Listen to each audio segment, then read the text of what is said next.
শেখ হাসিনা সরকার তার পতন যদি হয় তাহলে জামাতিরা আরো মাথাচাড়া দেবে। এটা সহজভাবে বোঝা। বাংলাদেশের হিন্দুদের কি অবস্থা হবে এটা সহজভাবে বোঝার জন্য কোনো রকেট সায়েন্সের জরুরি হয় না, কোনো প্রয়োজন হয় না। বাংলাদেশে, আবারও বলছি, বাংলাদেশে যেভাবে অত্যাচার শুরু হয়েছে তাতে যদি আরো 1 কোটি হিন্দু আমাদের ভারতে চলে আসে, সিএ এর মাধ্যমে চলে আসতেই পারে, কিন্তু এটা কি কাম্য? যদি সত্যি আফগানিস্তানের মতন বাংলাদেশের অবস্থা হয়, সেখানে তালিবানরা এসে বসে, আপনার থেকে 200 কিলোমিটার দূরে তালিবানরা বসবে, আপনার থেকে 200 কিলোমিটার দূরে যারা মৌলবাদী রয়েছেন তারা বসবে, পারবেন তো? আসসালামু আলাইকুম ওয়া রাহমাতুল্লাহ। সম্মানিত দর্শক বন্ধুরা, যে নিউজটা আমরা স্ক্রিনে দেখতে পারলাম, এটি হচ্ছে ভারতের একটি চ্যানেলের প্রতিবেদন। সে বলতেছে যে বাংলাদেশে এখন জামাত ইসলাম মাথাছাড়া দিয়ে হচ্ছে, বাংলাদেশটা আফগানিস্তানের মতো হয়ে যাবে। তো সে বলতে চাইতেছে যে সংখ্যালুরা, যে বাংলাদেশে যারা সংখ্যালু রয়েছে, হিন্দু, বৌদ্ধ, খ্রিস্টান, গারো জাতি যারা রয়েছে, যে এরা নাকি বাংলাদেশে জামাতিদের কাছে নিরাপদ নয়।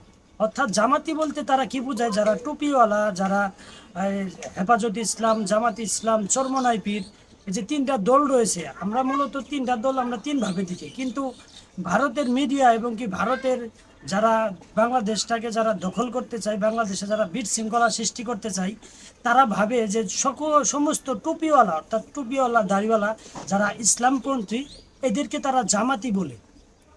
যারা জামাতি তারা নাকি এখন মাথা ছাড়া দিয়ে উঠবে। অর্থাৎ তারা এটাই বলতে চায় যে শেখ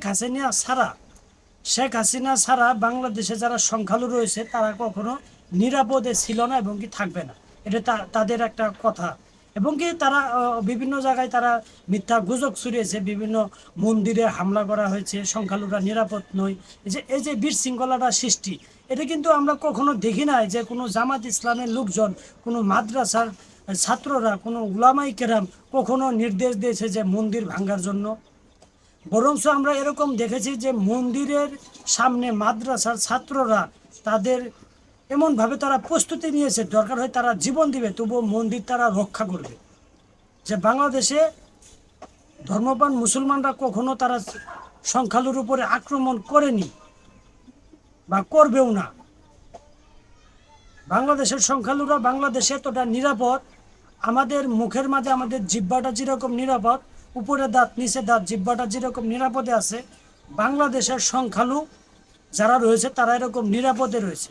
বাংলাদেশের সংখ্যালঘু এতটা নিরাপদে আছে তা বলার বাহিরে, তারা জামাই আদরে আছে এক কথায় বলতে। কিন্তু কিছু অসাধু, কিছু অচক্র একটা মহল রয়েছে যারা কিনা চায় যে বাংলাদেশে শেখ হাসিনা সরকার ছাড়া সংখ্যালঘু নিরাপদ নয়। এটা ভারতের মিডিয়া সাংবাদিকরা এটা প্রচার করতেছে, তারা প্রতিবেদন তৈরি করতেছে যে শেখ হাসিনার কাছে শুধু সংখ্যালঘু নিরাপদ। এর জন্য কিন্তু তারা বিশৃঙ্খলা বাংলাদেশে সৃষ্টি করতে পারে, মন্দিরে আগুন দিতে পারে। কিন্তু এটা কখনোই কোনো মুসলমান, বাংলাদেশের শান্তিপূর্ণ মুসলমান, জামাত ইসলামের লোক, চরমনায়ের লোক, হেফাজতের লোক, কোনো মাদ্রাসার ছাত্র, কোনো উলামাই কেরাম এরকম কর্মকাণ্ড কখনো করেনি, ভবিষ্যতেও করবে না। এরকম কর্মকাণ্ড যদি করে তাহলে আপনি বুঝে নেবেন এটা আওয়ামী লীগের একটা চক্রান্ত এবং কি তাদের একটি পরিকল্পনা, যে একটা বিশৃঙ্খলা সৃষ্টি করা। তারা বিশ্ববাসীর কাছে এটাই প্রমাণ করতে চায় যে বাংলাদেশে আওয়ামী লীগ সরকার ছাড়া সংখ্যালঘুরা নিরাপদ নয়। কথা কিন্তু ক্লিয়ার, কোনো ভেজাল নাই। অবশ্যই আপনার মূল্যবান মতামতটি ভিডিওর কমেন্ট বক্সে কমেন্ট করে যাবেন এবং কি ভিডিওটি শেয়ার করে দিবেন। ইউটিউব চ্যানেলটি সাবস্ক্রাইব করে রাখবেন, ফেসবুক পেজটি ফলো দিয়ে রাখবেন। ধন্যবাদ। আসসালামু আলাইকুম ওয়া রাহমাতুল্লাহ।